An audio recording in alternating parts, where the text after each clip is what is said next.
a form of the motion. Okay? You know, last Thursday, I was at the riverside. I did my daily exercise. Okay? I was exercising at the riverside. So that's why my foot is a little bit swollen today because I do not know what happened. Okay.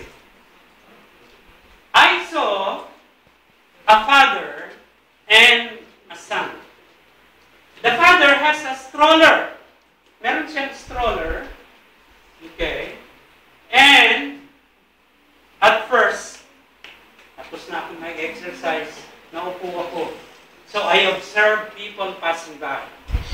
May mga baliw, may mga nagsasalitan nag-iisa, may nakatayong kahit walang araw, okay, may everything. So, I observe one father and a son. Okay? So, there's the stroller. And then, pinatayo niya yung anak niya doon. He left his son, stood up there. And then, he carried the stroller. Then, he's doing this way. He's teaching him how to walk. Okay. So, he's doing like this. Then, okay, he said, okay. Pero what? Okay. So, the child learned to walk. Learn to walk slowly. Okay. It's close this way. Then, the child fell down. The father did not run immediately. And then, the child cried. Ah! He said that way. The father did not go near. Then the father said, Erona. Okay, so the child does not like to get up. So he went there and he carried and let him stand again. Stood up. Okay, so little by little, the father again do it way. Then the child, okay, he walks. Okay, he learned to walk slowly. Then he carried again in a further distance. Then he said, then the child again walks. Then he fell down. The child did not cry. Oh, the child did not cry. Then the father said, then he stood up by himself. Okay. Then, further in a distance, again, he's giving him a distance. But there are passers-by. While the child is walking, ito naman mga matatanda, yepo, yepo, yepo. They're doing like that to the child. Okay, yepo. So they distracted the child. Okay, yepo. So the child does not walk. Because he said, yepo, yepo. The child looked up this way. Then he tries to walk, then he fell. There was distraction.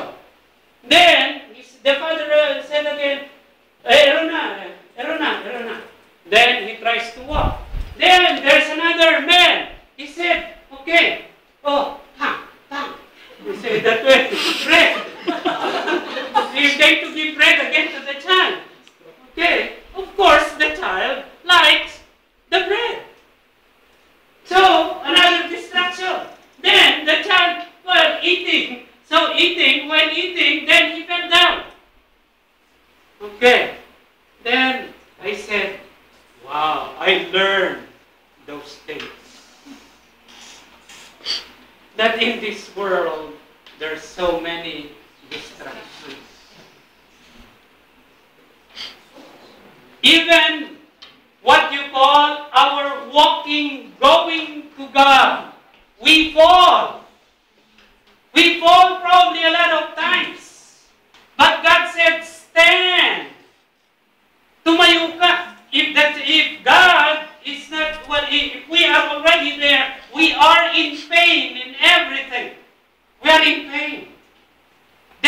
is in pain kasi nasaktan siya. But the father went there and he said, stood up. Stand, sabi ng ama. How many times we fall in our lives because of distraction, because of praises? Oh, I love you, Pastor Ernie.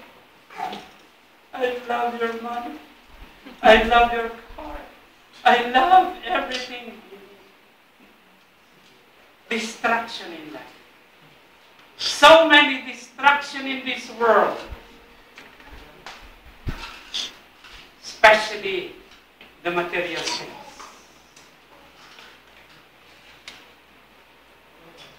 We want to own Korea.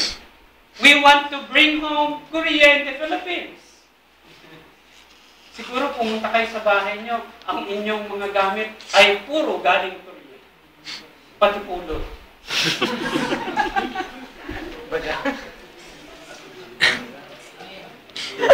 Pati baby made in Korea. And we are very proud. Itong baby ko made in Korea to. Hindi made in the Philippines ito, made in Korea. Tingnan mo naman ang kanyang pangalan, Kim.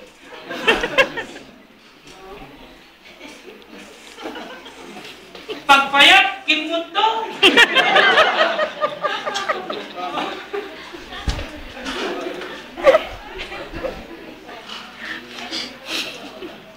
So, we have all those things.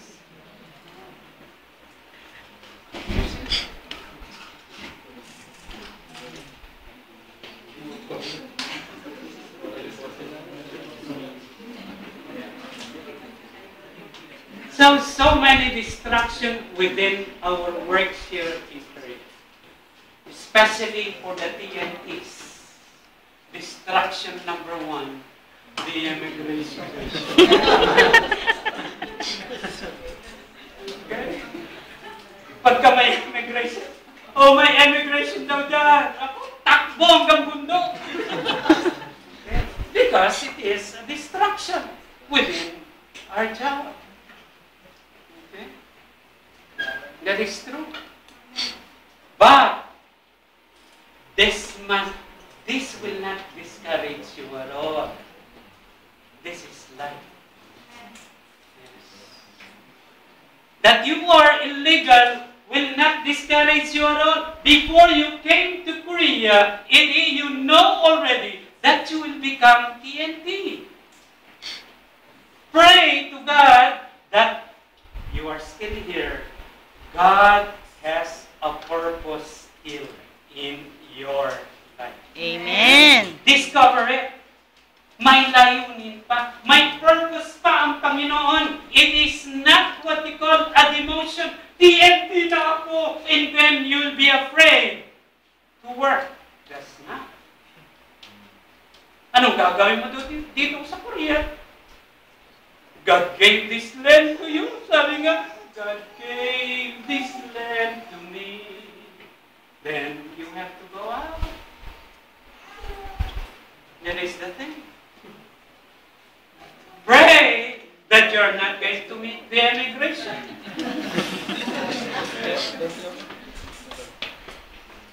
So many miracles. A while ago, mahal kita, Lord, because of the miracles that you're doing in my life. Pagka natin kanina, hindi dahil sa himala, mahal kita, dahil ikaw.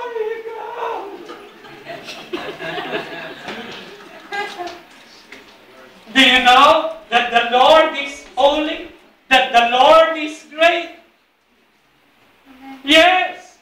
You should know first, hindi yung distraction. You should know that your God is great.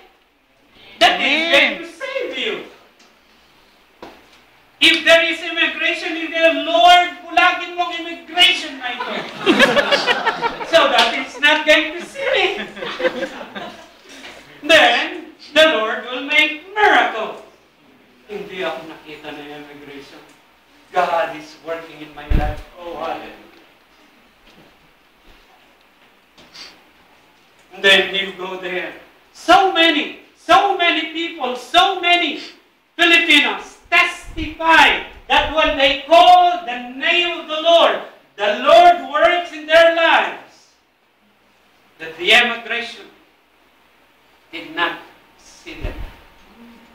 believe that the Lord is great.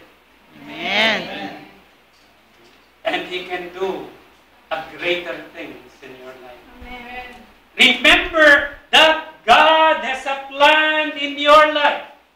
Plan to prosper each and every one of us. Plan not to harm us. But, what is the promise of God? Give us hope Yeah. and a future. A very good hope. It's not a hopeless case. It is a good future. Especially your children na liliit pa. Lord, paano mo mag-aaral ito pag ako'y nahuli? Then you go back to the Philippines, you go back to the farm. Ang hirap magtanim. Pagkatapos, ang upa mo ng kalahating araw, 100. Ano mabibili nun? 100. Wala pang 1 kilong bigas. Ano ulam mo? That's why God provided a way to each and every one of us, because God has a purpose in your life here. May purpose. Ang tanong ko, New Life Church, do you love Pastor Ernie? Amen.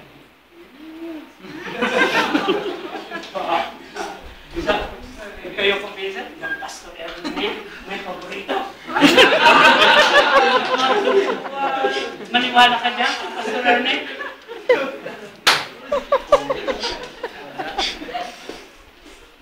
May paborito yan. Di pa mahuli ang pastor na yan. Sobra naman kayo. Kung nagkatotoo, wala kayong pastor doon. Ang hirap ng pastor ngayon. No? It is very, very difficult. Pastor now is in demand in the world today. Pero pag sinabi magpastor ka, ayaw ko ng pastor. Okay, walang pera dyan.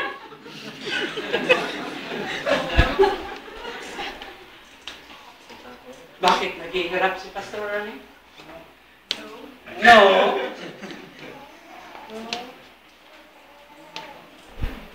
That is the thing. You should love Him. You should give Him, especially your prayers. Amen. Amen. Lord, help us already. Panginoon, may immigration sana dun sa kabulan at naku. Hallelujah. Hallelujah ka ba? Hindi pakikinggan yun ng Panginoon. Because God is holy, and when you are praying to a holy God, and what you are telling is not good, then the holy God you are telling not good. So, sabi ng Panginoon, anak ko yan, huwag mong galawin. That is the thing. That is. That's why I see Pastor Bali, never mind. Hindi pa ibinigay yung ganito. Never mind. Smile. Siya naman, smell. Pag pupunta sa bahay, hindi naman siya kayo smell. Smell. Mabaho na ako. Smell. Smell naman siya. It's not smiling. That's the thing. Destruction in this world. Remember those destruction. Remember Joseph always. Those destruction in his life. Number 1, he was sold. Number 2, he was tempted. And then he was accused. He was placed into prison. In everything, it was there. But God gave him the true dreams. You have your dreams.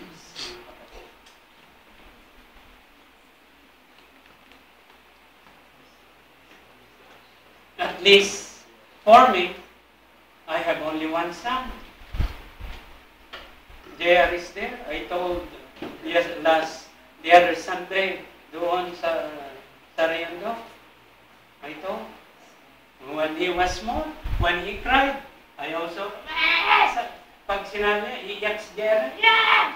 Sabi ko rin sa kanya, yeah! Then he stops. He stops crying. Yeah. I told the Riondo, I sang what you call his favorite lullaby.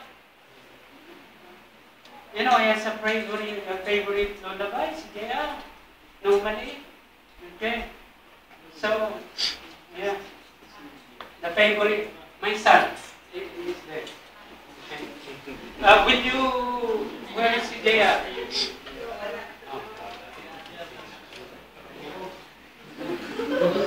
Nawala.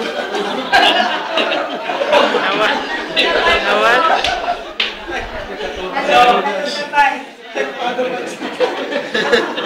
you know, he has a favorite lullaby. I sang that doon, pero I'm going to sing it for you. It is in Ilocano, so I carry him this way. Okay, but it is in Ilocano. So, I sing it. Maturugan tayo balungko, nga naluko. Siyempre umiiyak eh. Exam. So, nabang si Taki na ang tiis ko na at abay wawati na pada na ni mama na. Okay, if my wife hears that, dahil wawati ka. Okay. So, but he sleeps. Okay. But he grows. Now, he is married. Oh. They have a 4-year daughter. 4-year daughter. Yes, it is there. That's why any demotion any distraction that is happening within you here in Korea, take it as a challenge in your life. Never mind. Never mind if they destroy you. The truth prevails. Amen. That is the thing. God is always there. Oh, Orihanani is alive. Your God is alive. And He is great. And He is going to do great things more in your life while you are here in Korea. Who would like to do great things here in Korea? Amen. Marami pang kaluluwa, mga kapatid. I told you before, it is easier to evangelize before.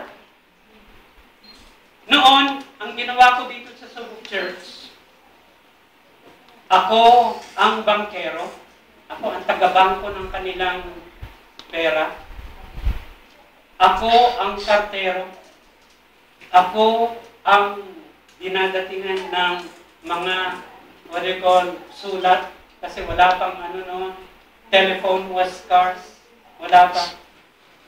And then everything, pag uuwi ako sa Pilipinas, then everything I do it for them.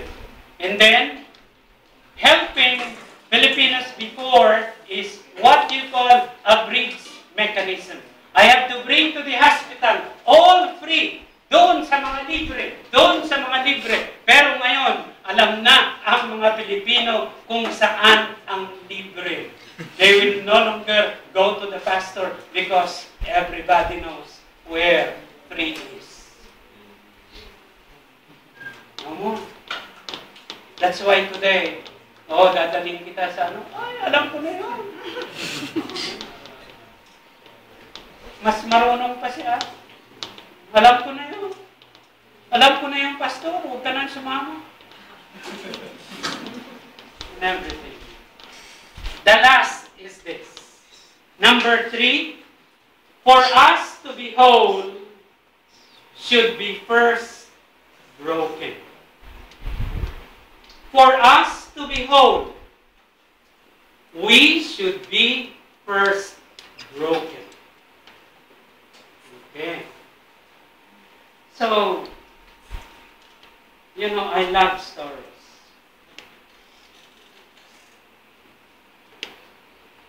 There is a man called Black Willie. Black Willie, okay.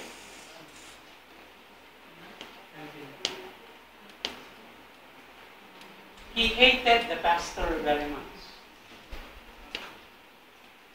Black Willie hated the pastor. When he see the pastor, he likes to kill him. So one day, Black Willie pick up, namunot siya ng isang brick. Yung brick. Okay. He placed it in his pocket.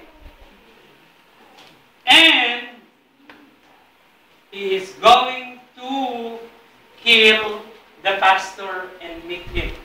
So, with the brick.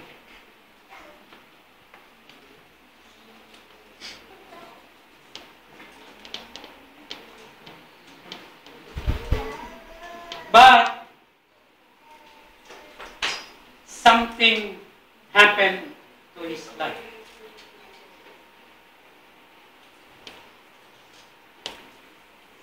Something happened to his life, and when he's going to meet the pastor, there is the voice of God in him. Do not kill the pastor. So this man heard the voice of God, and he himself became a chaplain of a big hospital in Chicago. He became a chaplain. When he died, there was, on top of his coffin, nandun yung bricks. Nandun yung brick. It is what they call that he was broken in tears with God. In there, when he met God, it is the brick he kept what they call the bricks.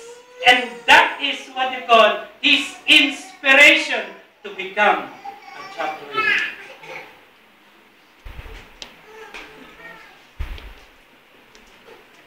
Many of us have been broken. Broken-hearted. Yes. Broken spirit. Imagine, I'll go back to what you call, to Joseph.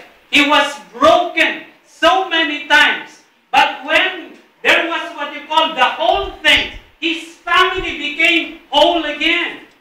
And they meet what they call the father. And Jacob knew that Joseph was dead long time ago. But there was the meeting. There was the meeting of all the tribes. On the family line of Joseph, it became whole because Joseph was a believer of God. So anything that is broken until we go back to God, then we will become whole. How many times? Or those of us, yung ating mga anak, pagkagaling sa school, okay, yung anak mo, akala mo dadating sa bahay, they open everything, they open the refrigerator, they could drink everything, eat everything what is there, then they could not even fix the rooms.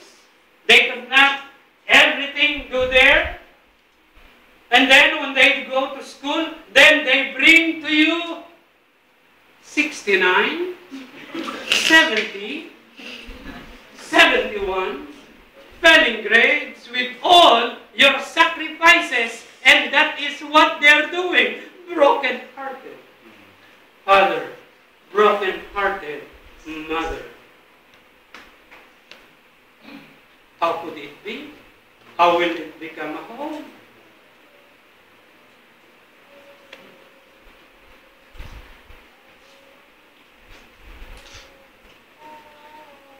Yung anak mo nandun, di bali. Yung mama ko, si Tia, maraming pera, padala. Okay. Mama, padala laptop. Okay. Mama, padala Galaxy 4. Mama, padala lahat. Korea and everything. And then, pag tumawag na ko, yung anak mo, Tia, bagsak pati pili. Grabe naman. Broken-hearted. Uuwi. Magkatapos ng gabi, iiyak. Hirap ng buhay ko rin. Pagkatapos, ginagamit namin yung pera. And everything. Broken-hearted. Those things.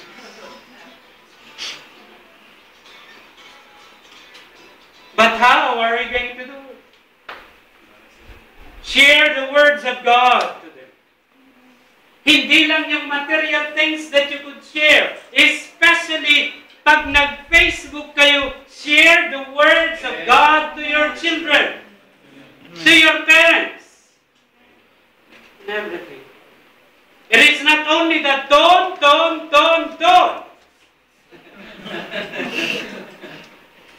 Because when they call Philippines, don't,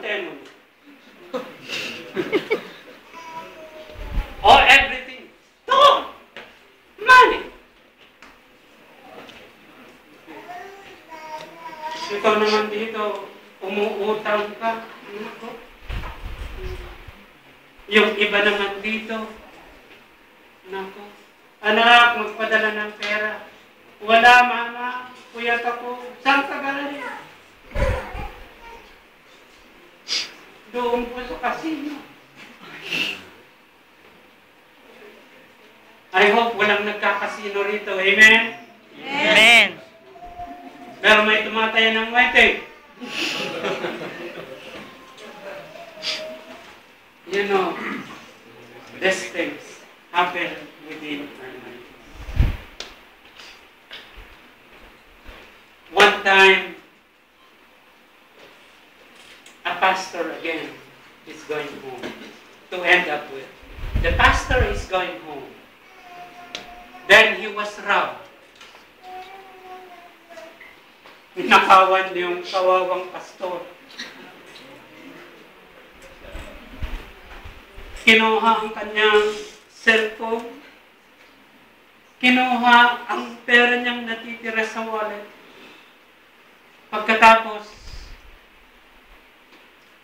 kinuha pati bariya. Kinuha pati yung ano niya, yung tawag dito, yung pantawa, yung card. Okay, yung card na pantawa. Kinuha lahat. Okay. Nung patakbo na yung magnanakaw. Sabi ng pastor, sandali lang, meron pa rin akong ibibigay sa'yo. Okay. Okay. Ang sabi niya ay ganito.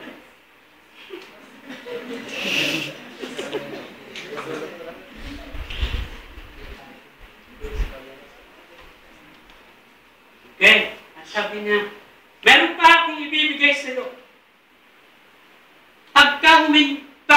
Pagka hindi ka huminto ng kagaganyan, ang Panginoon ang siyang gagawa ng something sa buhay mo. Take this! Sabi niya. Yun ang binigay niya. Sandali lang, meron pa akong bibigay sa iyo. It is what they call the words of God. Kahit na ninakaw yung cellphone niya, still, sinabi niya, to the words of God, something will happen to you if you are not going to stop doing it. Because God is alive. Years pass by, various, what do you call, bagong mukha sa church. At iyon ang nagawa ng salita ng Diyos sa nagnakaw sa pastor at pumasok siya doon sa church. Amen. Mga kapatid, in order to be whole, we need to be broken pieces by pieces. Ang isang problema dito sa Korea is the problem of loneliness. The problem of togetherness. But if you are with God, you will never be lonely again. If God is in your life, you will never be lonely. Because God will give you what they call eternal happiness, eternal life, and that is our Father in heaven. Amen. That's why today, my dear brothers and sisters, if you want to go to a next level, you need to be broken.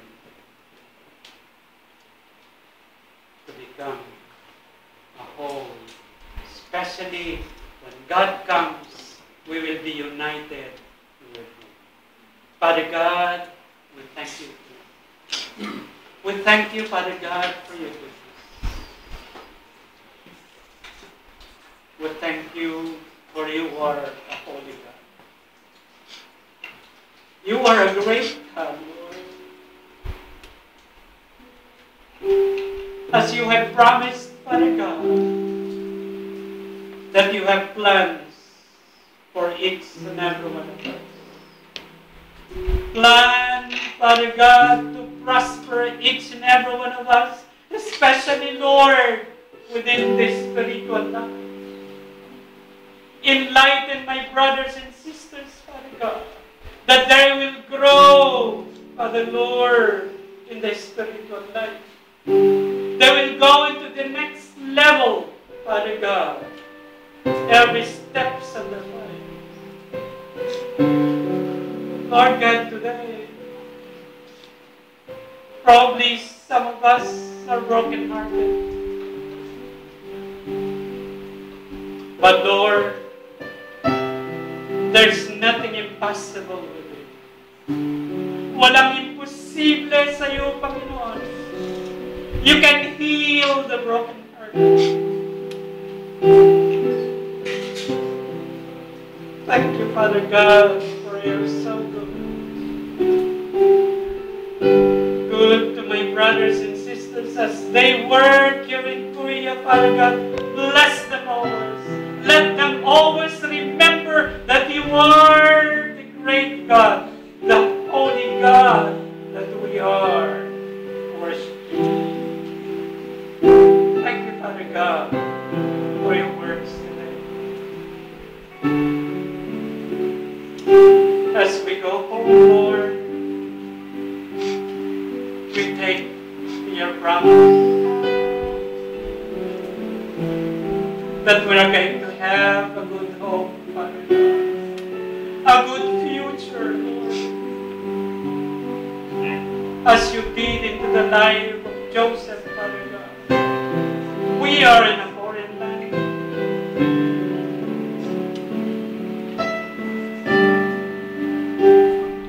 Kasama ka namin, Panginoon. Kasama ka sa aming factory, Father God. Kasama ka namin sa aming trabaho, Lord.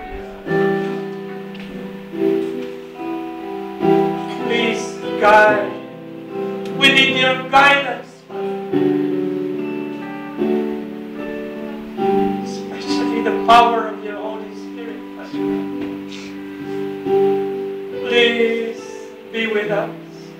Be with my brothers and sisters as they go home today, Lord.